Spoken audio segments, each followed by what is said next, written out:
Welcome to the Hard Reset YouTube channel. Today I'll show how you can manage and change the sound and volume preferences for this MIBAO D100 IP camera.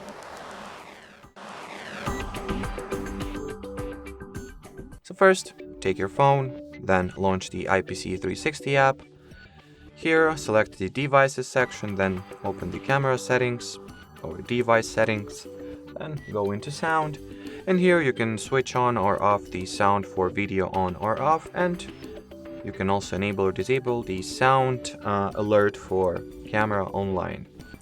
Here you can also change the camera speaker volume, so if you were to talk into your camera, that's where you adjust the volume of your voice.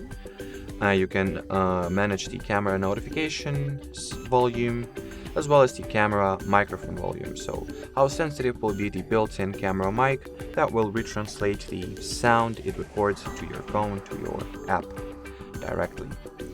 Anyway, that'll be it for this video, so thanks for watching, thanks for your attention, and bye-bye!